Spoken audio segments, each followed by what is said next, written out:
Hey guys, it's Des, obviously, and this is my second take on my haulage / review video for my N.Y.C products. I'm going to really try to shorten this one, guys, so if I kind of rush through, I'm really sorry, but please feel free to ask or make any sort of comments below for me, okay? And I'll do my very best to answer anything you have. Okay, so I'm just going to get right into it. First, I'm going to start with the N.Y.C products that I have for face. One of them I don't have with me right now because I seem to have misplaced it, but it was featured on 2 of my other videos, one of them being my most frequently used beauty product videos and also my Leopard Girl 8282 contest kind of shout out video in which I showed my 3 most used or favorite products, and the product that I featured in both those videos is my N.Y.C color mosaic wheel in translucent glow, and that product I absolutely love because it's very inexpensive. I believe it only cost about $3 at my Walmart, and it's very multi-purpose. I use it for blending my eyeshadows as a transition color. It's very nice for putting on your lid for a pre-color kind of, basically. It's a powder that I put on before I put on my eyeshadows so that the darker colors are easier to blend in to the other colors. You can also use it as a setting powder for liquid foundations if you don't have. Personally, I prefer to use my e.l.f. high definition powder, but if I don't have that handy, I can use my translucent powder, and also for blotting for my T-zone oil areas. So very multi-purpose, really inexpensive, and you get a heap of product for what you're paying. The pan that I have it's been the only one that I've ever had, and I've had it for years. I know I'm supposed to throw it away after a certain amount of time, but whatever. Sometimes I do, sometimes I don't. But this one I've had for like years, and yes, I've obviously hit pan in the center of it, but I still have plenty of product on the outside perimeter of the disc, and I love it. Very inexpensive. I highly recommend it. I have not found any cons to my pros on it yet, but if I do, I will inform you guys. So far, it is a It is a total pro product, and pro as in pros and cons, pro not professional, and I highly recommend it. Moving on to my next face product is my also a product that I featured in my frequently used cosmetic products video, is my N.Y.C Natural Smooth Mineral Loose Foundation Powder with SPF 12, which is always fantastic, and this one is in 686A Natural Fair. Okay, and you can barely see it because it's actually almost gone, sadly. But this product is really great as well because it's very inexpensive, and it's definitely like a light to medium coverage, but it is very buildable for me that I found. I don't find a level of cakiness with this. On the con side though, I don't have a sifter. This product, like I said, I bought a long time ago, so I do not remember having a sifter on there. I guess there's a possibility that there was a sifter at one point, but I don't remember ever having a sifter. The sifter, or the need for a sifter, is pretty apparent in this case because the product is very foofy, and anytime I open it, it powders. Kind of makes like that little poof of the cloud poof of powder, and also it just goes everywhere in my lid and everything. I can't put this with my other makeup. I have to keep this on a counter flat just like this because if I move it anywhere, the powder will just go in all the little, the spiral line here for the screw top, and it goes in the lid, and then when I try to put it back on, it poofs everywhere. And especially right now, I'm trying to conserve product because that is literally all I have left. Sad day. That is a sad panda moment. But anyways, so I would definitely recommend this product. The only con that I really have is the fact that there's no sifter. I don't notice any cakiness on my dry spots. I tend to have dry spots.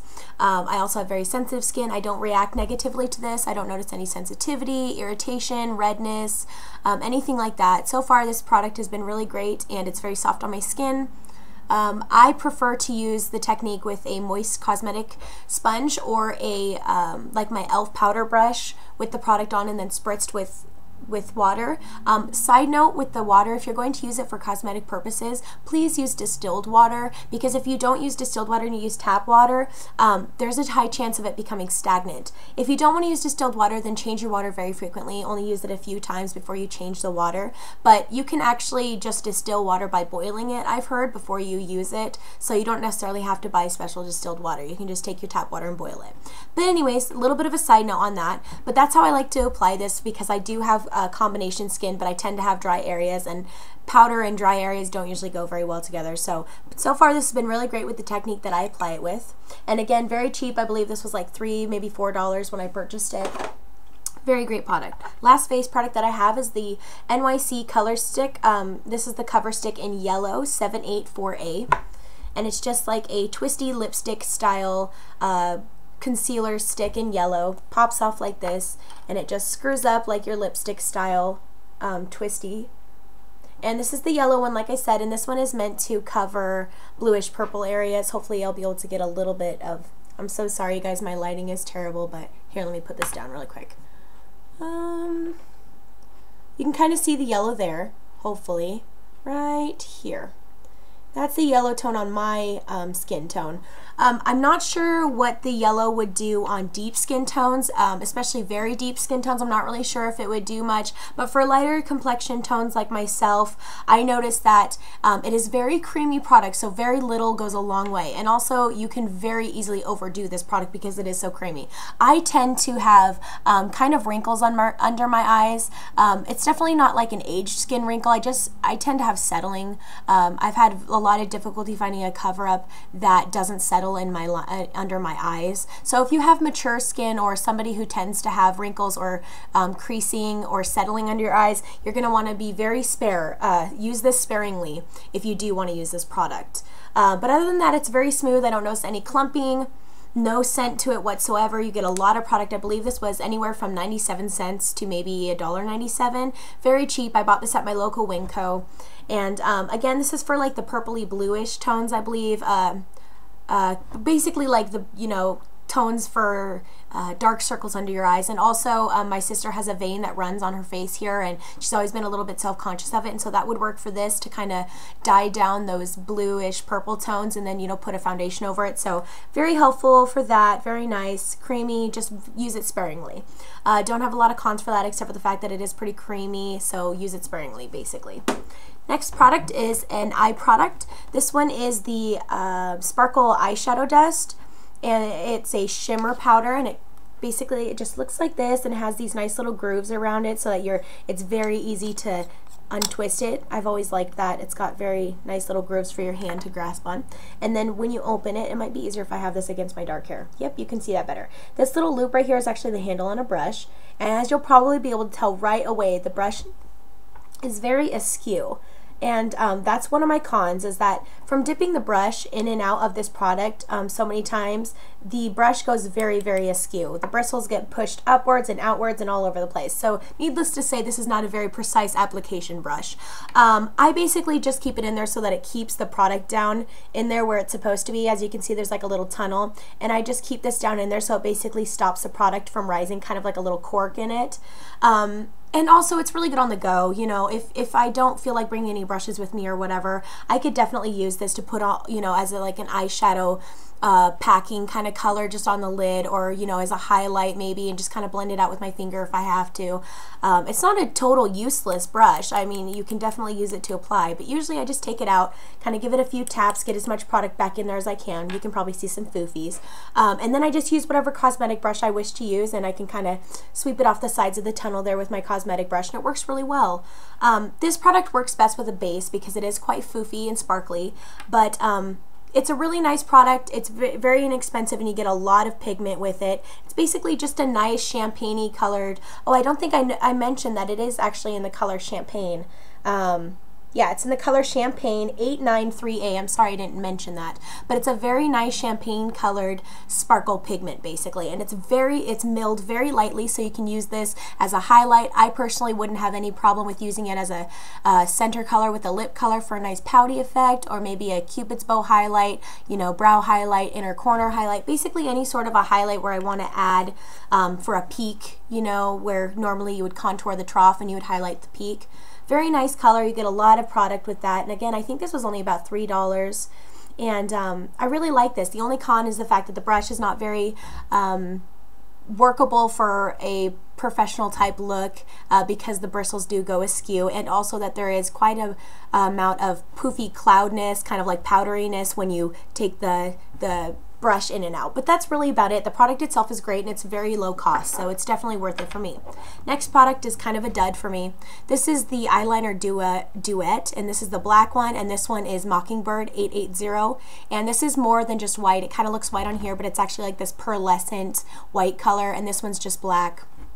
I kind of have a swatch here for you, but I'll show you again. The black glides on. The black glides on very easily. You don't have to put a lot of pressure, but it's not too highly pigmented. It's kind of like a charcoaly black. It's not straight black.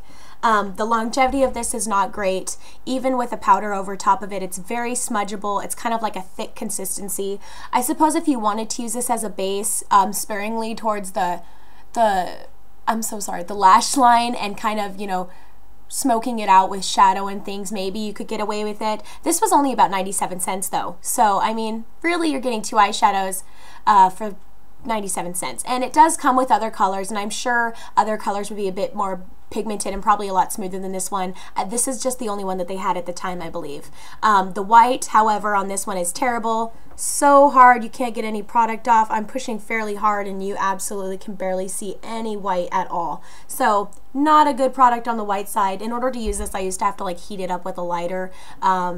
Yeah, just not a very good product, but I'm sure if you know, really sharpen it down and try out some different spots in the pencil, you might be able to find a good cream spot where you can use it for a base. But definitely for, you know, 97 cents, if you're really into frugal shopping and you just kind of want something that you can use for a base color or a smudging color, because it does smudge, then this could be a good product for you. I personally thought this was a dud. The cons outweighed the pros for me on this one.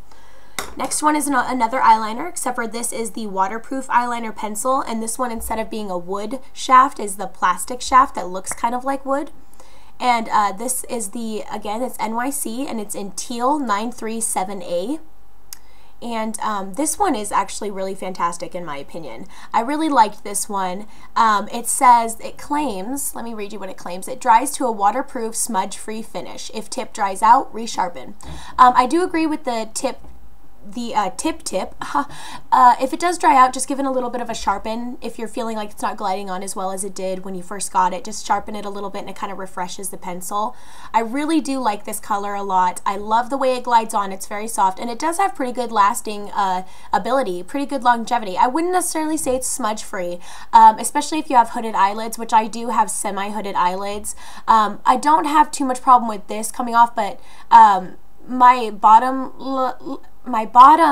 lash line kind of touches the bottom of my eye a little bit. I don't know if that has to do with the hoodedness or not, but it does kind of smudge off a little bit onto the bottom of my eye. So it's not completely smudge proof, but it's a really great liner.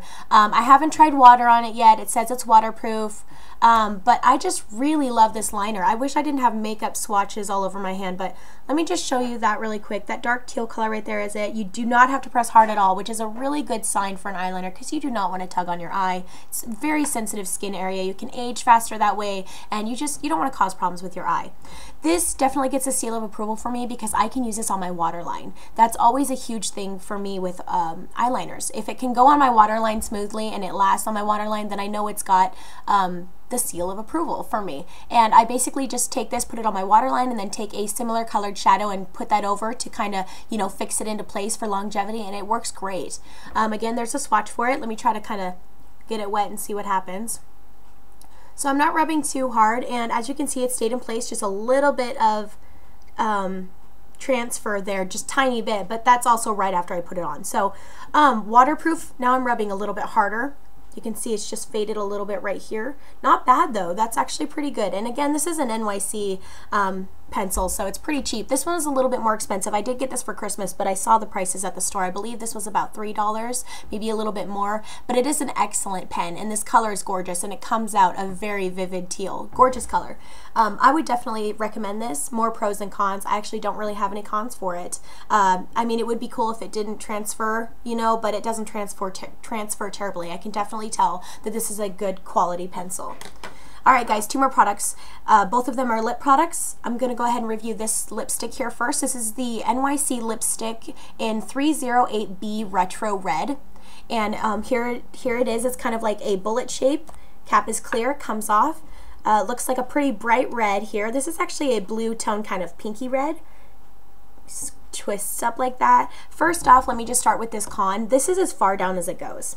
That's as far down as it twists. That irks me because you have to kind of be like super precision surgery status to get this baby back on without nicking your lipstick, you know, and same when you take it off. See, I nicked it that time. I didn't actually even mean to, and I already nicked it, and I've got little red product in there and little scrapes on my lipstick. So I don't understand why they don't just make this a little bit longer so that it covers the whole thing and so that you don't have to worry about that. See, now I got to keep the lid off the whole time because if I want to talk about it or show you, I don't want to have to take it off and pull it back on again. But again, this is a blue tone pinky type red. It's called Retro Red. I prefer more of the deep kind of rich red colors, not orangey because I really despise orange reds, but personally, it's fine if you guys love orange reds, that's great, but personally it just does not suit my color at all, my tone, I guess, and I just don't like orange colors very much. But yes, blue toned red lipsticks do tend to make your teeth look whiter, which is awesome, but I just feel like with my skin tone, the more deep, rich, like really red colors seem to work better for me. This is, let me go ahead and give you kind of a swatch here. Okay, so this second one here is the color, and it's looking pretty rich red on here, but it's actually a fairly blue toned pinky red. The color is great. If you like the blue tone type of reds, the color is really great. It's definitely a pinky hue, as you can probably tell there. It glides on smooth. It has kind of a satin finish to it. It's definitely not matte, but it's not like a high gloss shine or anything. It's just got kind of like a satin finish to it. It's very smooth, a bit conditioning, but also I would say that it's not long lasting at all. I definitely had issues with the longevity of this.